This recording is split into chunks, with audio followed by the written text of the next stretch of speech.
골목상권 보호 명분 아래 14년 동안 닫혀 있었던 대형마트의 심야 영업 제한이 이제 빗장을 풀게 됐습니다. 당정의 유통산업발전법 개정을 시사하면서 그동안 막혀있던 대형마트의 새벽 배송도 허용될 전망인데요. 어떤 내용인지 자세하게 알아보도록 하겠습니다. 이유진 기자. 네, 반갑습니다. 일단 이번 개정안의 핵심부터 짚어보면 좋을 것 같습니다. 어떤 규제가 어떻게 풀리는 겁니까? 네, 한마디로 잠들어 있던 대형마트가 다시 움직이게 되는 겁니다. 핵심은 영업 제한 시간대에도 온라인 배송을 허용한다는 내용입니다. 현행 유통산업발전법상 대형마트는 자정부터 오전 10시까지 점포 영업이 금지돼 있는데요. 문제는 법원이 이 시간대 점포에서 이뤄지는 배송도 영업행위로 판단하면서 대형마트는 전국 점포를 갖고도 사실상 새벽 배송 시장에 참여할 수 없었습니다. 즉 소비자가 앱으로 주문을 해도 마트 점포에서 밤새 물건을 준비해 보내는 게 불가능했던 겁니다. 이번 합의는 이런 족쇄를 14년 만에 푸는 변화입니다. 앞으로는 전국 마트 점포가 단순 판매 공간을 넘어서 새벽 배송 거점으로 변신할 수 있게 됩니다. 네, 사실상 대형마트에서도 이커머스처럼 새벽 배송이 가능하게 된 건데 문제는 당정이 이렇게 전격적으로 합의한 배경이 뭔지 좀 궁금하거든요. 네, 가장 큰 이유는 유통 환경이 오프라인에서 온라인으로 재편됐기 때문입니다. 영업시간 제한 규제는 지난 2012년 전통시장 골목상권 보호 등을 명목으로 도입됐습니다. 이후 쿠팡과 같은 이커머스가 새벽 배송 등을 기반으로 급성장을 이뤘으나 대형마트는 역성장 추세를 보여왔습니다. 실제로 쿠팡은 지난해 매출이 41조 원을 넘기면서 대형마트 전체 매출 규모를 이미 추월했습니다. 최근 5년간 대형마트 성장률은 4% 감소한 반면 온라인 유통은 매년 10% 이상 성장하고 있습니다.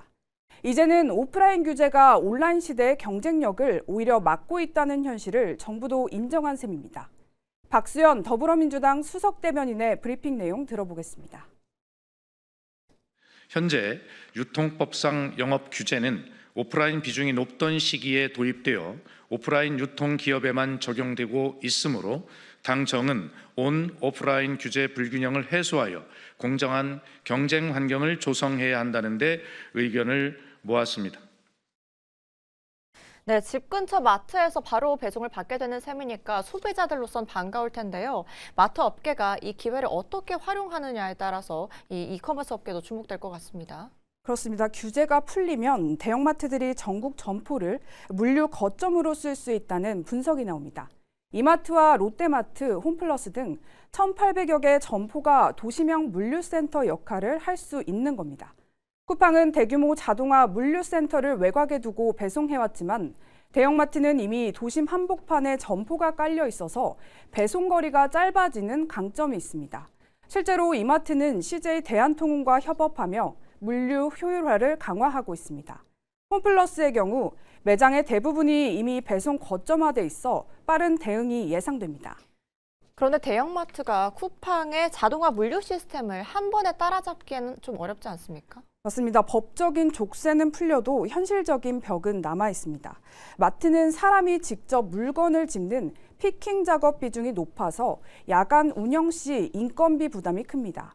그래서 업계에서는 이번 완화가 소비자가 쿠팡 외에도 다른 선택지를 가질 수 있는 최소한의 경쟁 기반이 마련된 것으로 보고 있습니다. 네, 이커머스 강자들도 가만히 있지는 않을 것 같은데요. 특히 배송 강화 움직임이 거세다고요? 네, 이길 배송은 물론 당일 배송까지 강화하고 있는 모양입니다. 이제는 기존 새벽 배송뿐 아니라 전날 오후 11시 이후부터 오후 3시 전까지 상품을 주문하면 당일 자정 전에 상품을 받을 수 있습니다. 이는 컬리뿐만 아니라 컬리가 네이버와 같이 운영하는 컬리 앱마트에도 적용됩니다. 여기에 더해서 최근 개인정보 이슈 등으로 쿠팡을 떠나는 고객, 이른바 탈팡 소비자를 잡기 위해서 쓱닷컴과 11번가도 멤버십 강화, 무료 반품 서비스 등 방어전에 나서고 있습니다. 네, 또 일각에서 반대 목소리도 나오고 있죠. 소상공인들은 생존권을 위협받게 되는 거잖아요. 네, 그렇습니다. 소상공인 단체들은 유통법이 골목 상권을 지키는 최후의 보루라고 주장하고 있습니다. 자영업자 단체는 어제 성명을 내고 유통법 개정을 즉각 철회하라며 반발했습니다. 불과 석 달 전 새벽 노동의 위험성을 경고했던 정부가 갑자기 입장을 바꾸면서 법적 정당성과 노동자 안전을 둘러싼 논란 또한 거세지고 있습니다. 마트 근로자들이 심야 노동 위험에 노출될 수 있다는 주장입니다. 대형마트의 새벽 배송과 온라인 배송을 허용해 준다면 쿠팡이 해왔던 이 방식을 정부가 인정하는 꼴이 됩니다. 너희들이 한 방식을 우리가 인정하고 우리는 다른 경쟁력을 키울게 라는 방식이 됩니다. 네, 결국 공정한 경쟁과 상생 사이 균형이 관건일 것 같은데 앞으로 남은 절차와 변수는 어떤가요? 당정은 대형마트와 기업형 슈퍼마켓의 새벽 배송 영업 허용 여부를 포함한 유통법 개정안 통과에 속도를 낼 전망입니다. 전통시장과 골목상권 소상공인 반발을 가라앉힐 상생안을 마련하는 대로 본격 추진할 것으로 보이는데요. 업계는 여기서 한 발 더 나아가서 일요일 의무휴업 폐지까지 요구하고 있습니다. 일요일에 문을 닫으면서 심야 배송 투자를 하기에는 수익성이 떨어진다는 주장입니다. 결국 정부가 소상공인 반발을 줄일 당근책을 제시할 수 있을지가 관건이 될 것으로 보입니다. 네, 14년 만에 국내 유통 지형에도 큰 변화가 생길 걸로 예상이 됩니다. 소비자 편익은 물론 노동자의 가치가 함께 존중받는 세밀한 대책이 필요해 보입니다. 이유진 기자 잘 들었습니다.